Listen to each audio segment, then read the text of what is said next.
A good win against an opponent that last time out gave you some problems.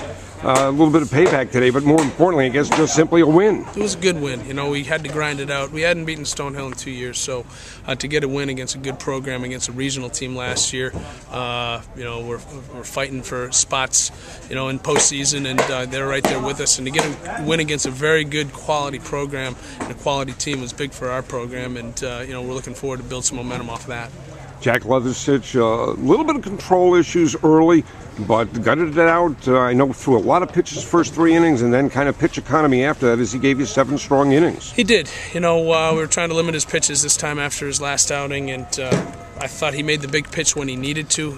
You know, he got himself into a little trouble with, they scored it a hit. I thought it was an error there on that bunt, you know, when he threw the ball wide and then hits a guy. He put himself into some trouble, limited them to 1 run, you know, and didn't put a crooked number up there, and that really, I thought, changed the momentum of the game when he got out of that inning.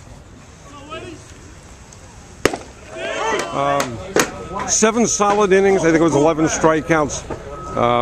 How'd you feel out there? No, I felt pretty good. My stuff was good. Got a little, not nervous, but a little wild at the beginning, but I made some adjustments towards the end. And you got big hits. Dylan Flynn early in the ballgame. And again, against the left-hander, I know he dropped down in the lineup a little bit, and this was a tough left-hander. Yep. And boy, he comes through, drives in the first run, and then Cam Nealon later in the ballgame. Well, Dylan continues to progress as a hitter, and you know, he works hard. He's in the cage all the time, and he works hard at his craft. He loves to hit, and those big hits are because of his hard work. You know, and then. You know, Cam Nealon is Cam Nealon. To me, I keep saying it, he's the best player in this league, and he continues to get big hits, big 2-out RBI hits, and makes adjustments after he was fishing for, you know, change-ups early. They tried to sneak a fastball in there on him, and boy, did he hit that well. Turned on and hit it well. Line drive to center. Maybe the center fielder had some trouble judging it, but a ball hit right at you is the toughest thing, and he hit that hard. It is, and he hits the ball with such good backspin and such good carry. A lot of outfielders aren't used to that. He did take 2 steps in and then retreated, and he knew he was in trouble after that. Oh yeah, well, I went up there first and second, and it's a situation you want to be in every time you come up. Everyone on the team wants to be in that position, and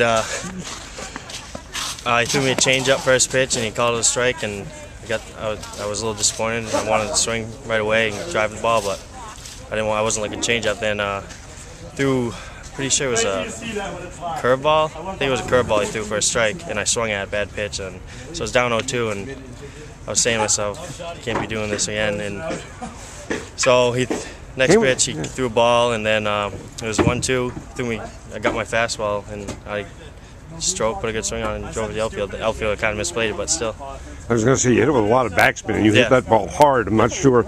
It almost seems natural to see a ball hit like that, the guy take a couple of steps in and misjudge it because of the backspin on it. But that said, he tried to sneak a fastball by you.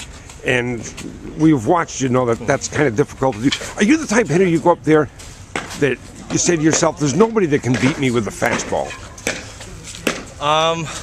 Yeah, that's how we all should be. No one should beat us with a fastball, and the previous at bat he threw me a 2-0 fastball, and for some reason I didn't swing it. I took it right down the middle, and I was very disappointed. This time he threw me a fastball again, and I just connected with it. And I want to go back to, I guess, one of the early comments you made. A gritty win. This team seems to have more grit, and I don't want to compare it to previous years' teams, so I'll just say, seems to have more grit than the average ball club. Well, again, we go back to Pat Devlin's back on the lineup, who's a gritty, gutty player. James Katsarubis brings some toughness and some grit and some fight to our lineup. Connor Burnham is the same type of player, and I think they just feed off one another. Rob Noe's been, you know, getting foul balls hit off him all year, and he's just gutting it out and getting out there and catching for us, you know, 90% of the time. So this is a tough, gritty ball club. We don't give in. We put the ball in play when we have to, and you know, they've made good adjustments as hitters, and I think that just kind of everybody's feeding off one another, and it's just all up and down the lineup. It's somebody different every day, and that's what makes this team pretty special. All right, Coach. Thank you. All right, thank you.